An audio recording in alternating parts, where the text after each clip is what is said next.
안녕하세요. 이천농군. 오늘은 논에 나왔습니다. 논에 나와가지고 지금 영상을 촬영하고 있는데요. 그러면서 왜 벼농사에 대한 영상은 조회수가 이렇게 낮은가에 대해서 나름 곰곰이 생각했습니다. 우선 저도 이 논에 나오게 되는 건 꼭 비 올 때 나오게 되거든요. 지금도 비가 내리고 있는데 비 올 때 물꼬를 보기 위해서 나오기 때문에 우선 영상 찍기가 수월하지 않습니다. 영상 찍기가 수월하지 않고, 두 번째, 논에서 영상을 찍으려면은 위험 부담이 따릅니다. 지금 저도 이렇게 지금 논 가운데 제가 들어와 있는데요. 천천히 돌려보겠습니다. 자, 제가 허리가 가용한 범위 내에서만 돌려보도록 하겠습니다. 자, 이렇게 지금 논 가운데 들어와 있는데요. 여기 지금 제가 찍고 있는 부분은 이 논 중에서 가장 얕은 부분을 선택했습니다. 저쪽 지금 제가 이제 손으로 가리키는 자, 저 부분, 요 부분만 해도 지금 허벅지까지 빠져서 몸을 움직이기가 굉장히 어렵더라고요. 굉장히 그래서 좋은 영상을 찍기가 어렵다는 생각이 들고요. 그 다음 이제 두 번째는 사람들이 무슨 생각을 하느냐면은 어렸을 때부터 초원에서 자란 사람들이 거의 대부분이다 보니까 논에 대해서, 벼에 대해서는 굉장히 많이 안다라고 생각하는 분들이 대부분입니다. 저도 이제 귀농 4년차, 논농사도 4년째 짓고 있는데요. 저도 처음에 그런 생각을 했습니다. 그런데 이 농사의 신, 그 다음에 농사의 노하우는 존재하는 것 같더라고요.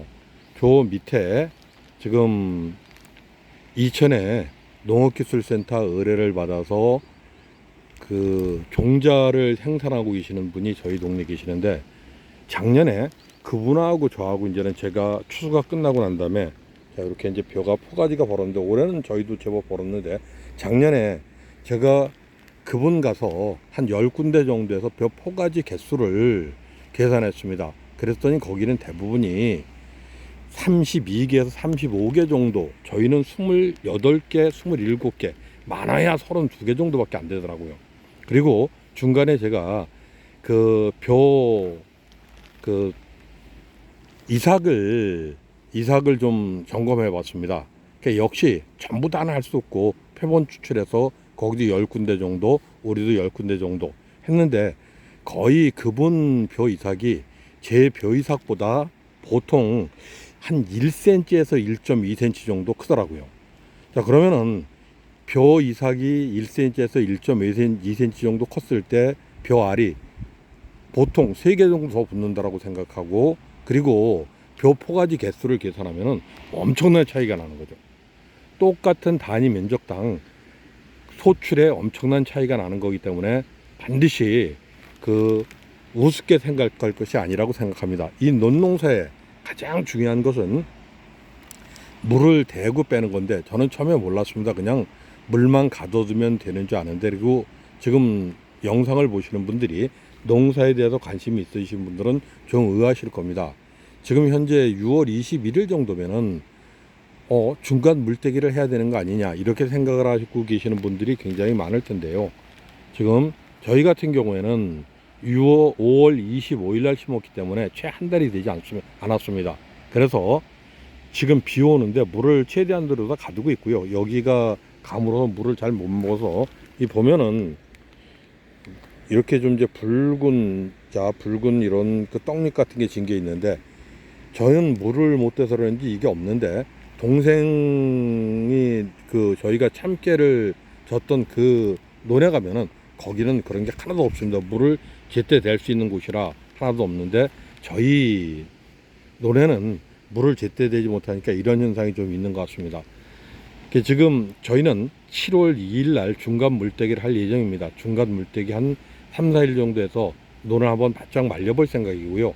그 후에 이제 걸러대기를 해야 되는데, 내 논에 관정이 없으면 걸러대기 하는 게 쉽지 않습니다. 논의 소출에 가장 중요한 것에 물을 걸러대는 건데, 그게 쉽지 않습니다. 뭐 2, 3cm를 대라라고 얘기하는데, 논이 우선 가장 중요한 것은 평평하게 그 평탄 작업이 돼 있어야 되고요. 그 다음, 그래서 드러나는 것이 없고 일정 물을 댔을 때 전부 잠겨야 되는데, 그렇지 안 되는 경우가 굉장히 많이 있습니다.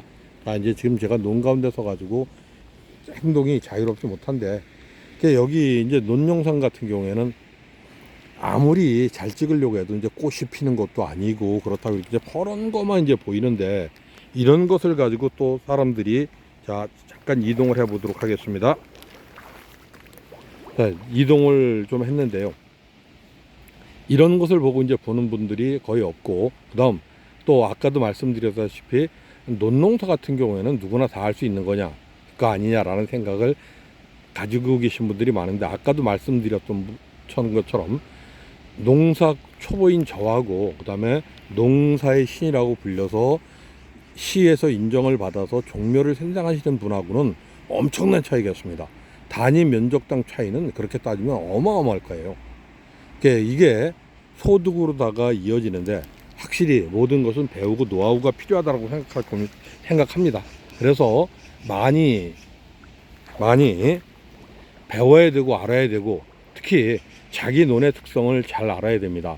이제 여기 같은 경우 손가락으로 가르쳐 보겠습니다. 저쪽 부분부터 저기까지는 전부 다 뭐가 되느냐면 저희 빠지는 데거든요. 여기가 고래실론이어 가지고 뭐 저긴 그럼 사타구니까지 빠져가지고 혼자 허우적거려야 되고, 그래서 가능하면 안 들어갑니다.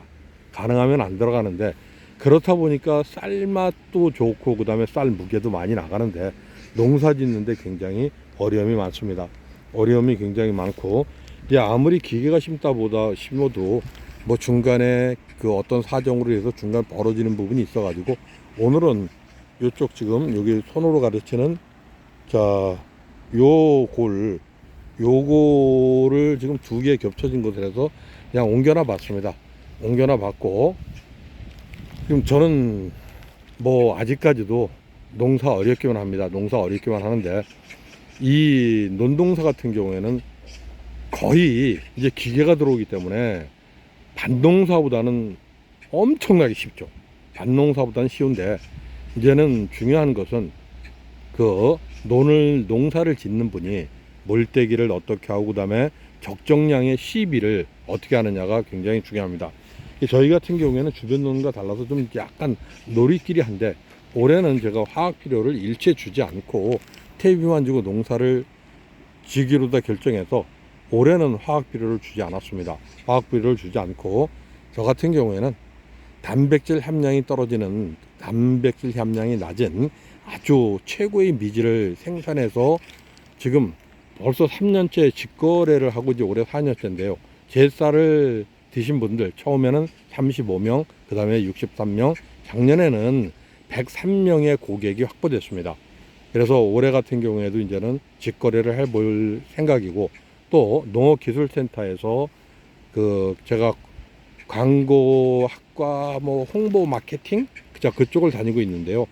거기에서 지금 제 고유 브랜드 천년 고래실 정삼골 석사 수제쌀이라고 하는 그 브랜드 상표도 올해는 준비를 했습니다. 자, 이렇게 준비해 가지고, 자, 여기서 이제 뭐 논영상은 이쁜 영상이 있을 수가 없어요. 그냥 녹색 뭐 이런 거 보고 그다음에 옛날 고향의 추억을 떠올리는 이런 정도. 그래도 많은 분들이 오셔가지고 자기 어렸을 때 추억, 그다음 고향에 대한 그 생각, 그다음에 고향에 계신 분들에 대한 그 고마움이라든가 아니면 그 자기의 그 느낌 같은 것을 찾는 그러한 계기가 됐으면 하면서 이 영상을 올립니다. 감사합니다.